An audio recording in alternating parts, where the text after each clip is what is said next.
But I will leave Bangladesh to the Prime Minister. A few moments later. ভারতের seven সিস্টারের একই অবস্থা। দুই পাশে দুই মহাশক্তি আমাদের, ভারত আর চীন। তারা দ্রুত গতিতে এগিয়ে যাবে। আমরা যেহেতু মাঝখানে আছি, আমাদেরকে ফেলে যেতে পারবে না। তাদের বাতাসে আমরা উঠতে থাকবো, তাদের বাতাসে আমরা উঠতে থাকবো। ভারতের বিভিন্ন রাজ্যগুলোর সঙ্গে সম্পর্ক ভালো রাখবো। আমাদের পাশের দুই প্রতিবেশী দেশ, মহাশক্তিধর দেশ ভারত এবং চীন, তারা খুব তাড়াতাড়ি উন্নতি করছে, আমরাও সেই উন্নতির হাওয়ায় উঠতে থাকবো। কে বলছেন? বাংলাদেশের অন্তর্বর্তীকালীন সরকারের প্রধান উপদেষ্টা ইউনূস মিয়া। আমি আপনাদের বলেছিলাম না, শুধু ডোনাল্ড ট্রাম্পকে একবার শপথ নিতে দিন, তারপর দেখবেন সব খেলা শেষ হয়ে গেছে। সব খেলা শেষ হতে শুরু করেছে। আমেরিকা জো বাইডেনের আমলে যে সাহায্যটা, আর্থিক সাহায্যটা বাংলাদেশ সরকারকে দিত, তার পুরোপুরিটা কাট অফ করে দেওয়ার পরেই ইউনূস মিয়ার ঘুম ভেঙে গেছে। এমনিতেই বাংলাদেশের অর্থনৈতিক অবস্থা অত্যন্ত খারাপ, এবং তারপর আমেরিকার সমস্ত সাহায্য রাতারাতি বন্ধ হয়ে যাওয়ার পরে ইউনূস মিয়ার ঘুম ভেঙে গেছে। তিনি এখন আর সেভেন সিস্টার্স ভারতের কাছ থেকে ছিনিয়ে নেবার কথা বলছেন না, উল্টে ভারত যেভাবে বাংলাদেশের মধ্য দিয়ে তার সেভেন সিস্টার্সে যেত, বাণিজ্য করত, সেভেন সিস্টার্সের বেশ কিছু রাজ্যের সঙ্গে বাংলাদেশের যে বাণিজ্য চলতো সেগুলোকে আবার নতুন করে ভাবার কথা বলছেন। তিনি চারটে দেশকে নিয়ে, ভারত, নেপাল, ভুটান, এই চারটে দেশকে নিয়ে বাংলাদেশ তিনি নতুন করে ব্যবসা বাণিজ্যের কথা বলছেন। হলো কি ইউনূস মিয়া? একেবারে হাঁটু গেড়ে বসে পড়লেন যে বিদ্রোহ, বিপ্লব, ভারতের বিরুদ্ধে বয়কট আন্দোলন সব খতম। আমি আপনাদের বলেছিলাম না যে এই রকমের যুদ্ধগুলো সোশ্যাল মিডিয়াতে হয় না। আপনি আমি সাধারণ মানুষ সোশ্যাল মিডিয়ায় পোস্ট করে দিলাম, তাতে কূটনৈতিক যুদ্ধ হয় না। কূটনৈতিক যুদ্ধ হয় খাতায় কলমে, দেশের মধ্যে। সেই যুদ্ধে এখন ইউনূস মিয়া এতটাই চাপে পড়ে গেছেন, ভারতের সঙ্গে আবার গলা মেলাতে হাজির হয়ে গেছেন। হাঁটু করে বসে পড়েছেন নরেন্দ্র মোদীর সামনে। এই কি হলো সবটা দেখাবো আপনাদের, বলবো, তথ্য প্রমাণ দিয়ে বলবো। এই প্রতিবেদন শেষ অবধি দেখুন। আমি মানব, দ্য নিউজ বাংলায় আপনাদের স্বাগত জানাচ্ছি। একটা ছবি আর দুটো সিদ্ধান্তেই বাংলাদেশের সমস্ত বিপ্লব, বিদ্রোহ, ভারতের প্রতি বয়কট আন্দোলন সব শেষ। একেবারে শুধরে গেছেন ইউনূস মিয়া এবং তার উপদেষ্টারা। পুরো খবর তথ্য প্রমাণ আকারে বলবো, তার আগে একটা ভালো খবর দেবো। আপনারা জানেন, আপনাদের দেখিয়েছিলাম যখন আমাদের ইউটিউবে 1 লাখ সাবস্ক্রাইবার হয়েছিল, তখন ইউটিউব থেকে একটা স্মারক, একটা ট্রফি জাতীয় পাঠানো হয়েছিল রূপোর কালারের। 1 লাখ সাবস্ক্রিপশন যখন হয়েছিল, আপনারা বলেছিলেন খুব তাড়াতাড়ি আপনাদের সহযোগিতায় the news Bangla 10 lakh subscriber cross করবে। সেটাও হয়ে গেছে, এবং ইউটিউব থেকে আরো একটা স্মারক পাঠানো হয়েছে দ্য নিউজ বাংলাকে। এটা আমাদের হাতে এসে পৌঁছেছে। আপনারা অনেকেই সেই স্মারকটা দেখতে চেয়েছেন, অবশ্যই দেখাবো, কারণ যাদের জন্য দ্য নিউজ বাংলার হাতে এই স্মারকটা এলো, তাদেরকে না দেখালে আর কাদেরকে দেখাবো। গোল্ডেন কালারের ইউটিউব একটা স্মারক বা ট্রফি পাঠিয়েছে 10 লাখ সাবস্ক্রাইবার হওয়ার জন্য, এবং এই স্মারক আমাদের হাতে আস্তে আস্তে অলরেডি দ্য নিউজ বাংলার আরো 50,000 সাবস্ক্রাইবার আপনারা বাড়িয়ে দিয়েছেন। এই যে দুটো স্মারক এই মুহূর্তে আমাদের হাতে এসে পৌঁছেছে, একটা 1 লাখ সাবস্ক্রাইবার হওয়ার জন্য, একটা 10 লাখ সাবস্ক্রাইবার হওয়ার জন্য, এবং এর পেছনে সত্যি কাদের অবদান যদি সবচেয়ে বেশি থাকে সেটা হচ্ছেন আপনারা।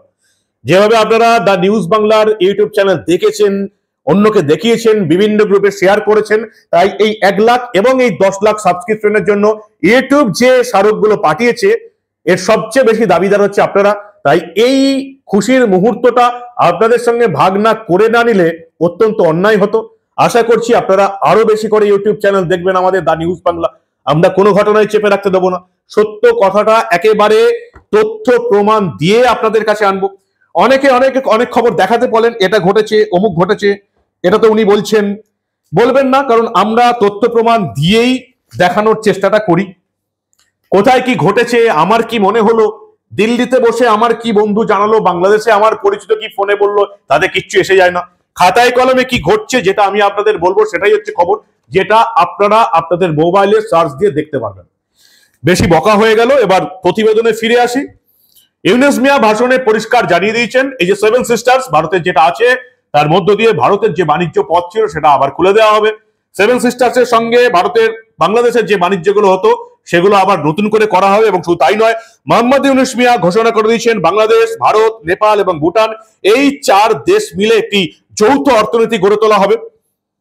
প্রত্যেক দেশের সঙ্গে সম্পর্ক ভালো হবে, ব্যবসা বাণিজ্য গড়ে তোলা হবে, সবার সঙ্গে যৌথ অর্থনীতি করা হবে এবং ভারতের 7 সিস্টার্সের মধ্য দিয়ে ভারত যাতে নিজেদের খাবার দাবার অন্যান্য জায়গা পাঠাতে পারে তাদের নিজস্ব রাজ্যে, সেই দিকে বাংলাদেশ দেখবে। আপনারা জানেন যে বাংলাদেশের মধ্য দিয়ে ভারত যদি 7 সিস্টার্সে যাতায়াতের রাস্তা পায়, তার জন্য রেল লাইন তৈরির কথাও শুরু হয়ে গেছিল এবং অলরেডি প্ল্যান স্যাংশন হয়ে আছে। নতুন পরিকল্পনার আওতায় মোট 1275 কিলোমিটার দীর্ঘ রেলপথের তৈরি হবে ভারত বাংলাদেশের মধ্য দিয়ে 7 সিস্টার্সে যাবে।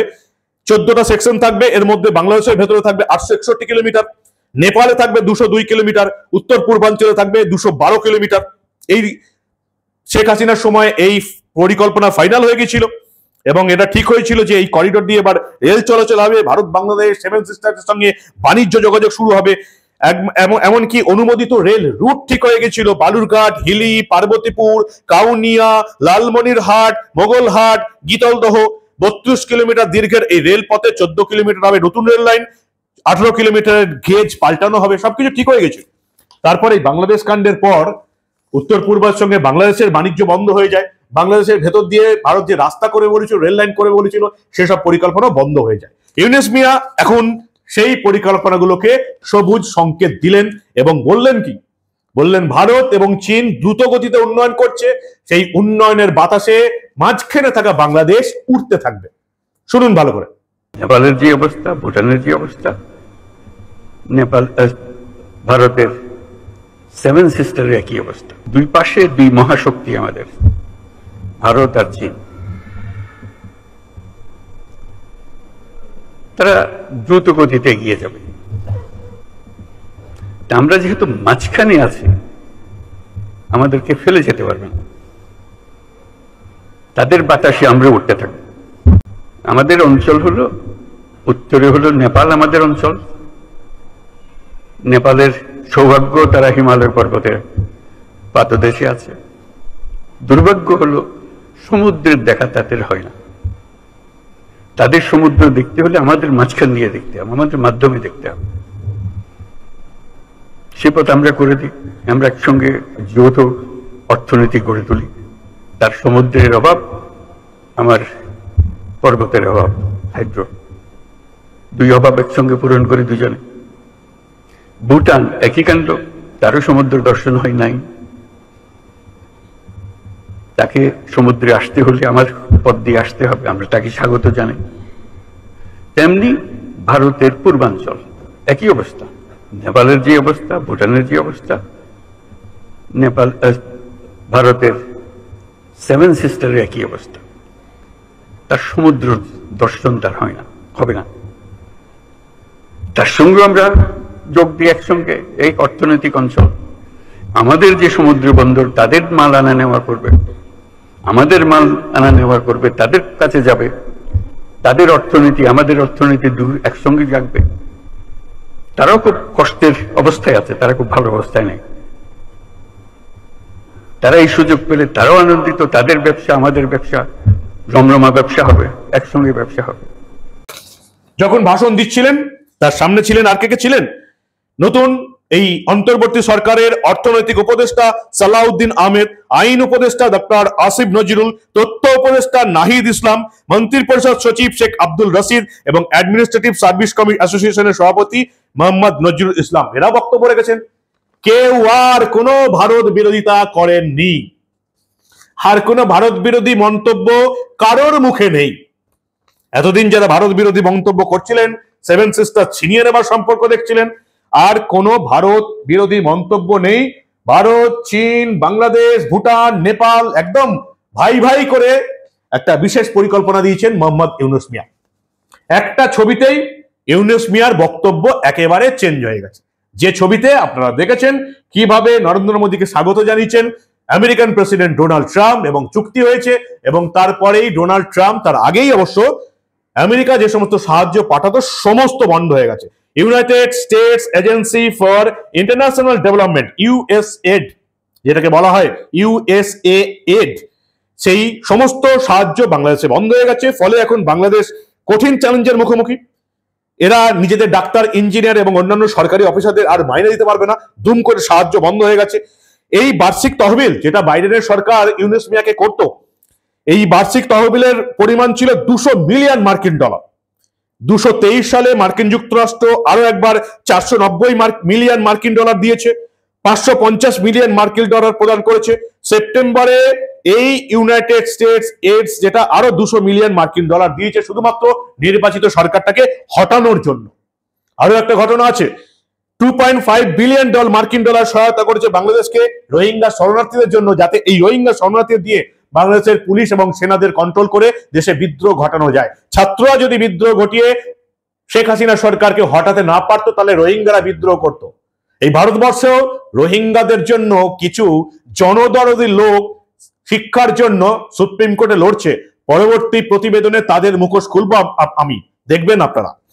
ফলে ইউএস এড বন্ধ হয়ে গেছে, বাংলাদেশের সাহায্য আসা বন্ধ হয়ে গেছে, এবং তারপরেই দেখতে পাচ্ছি বাংলাদেশ একেবারে ভারতের প্রতি একটা গদগদ অবস্থান নিয়েছে।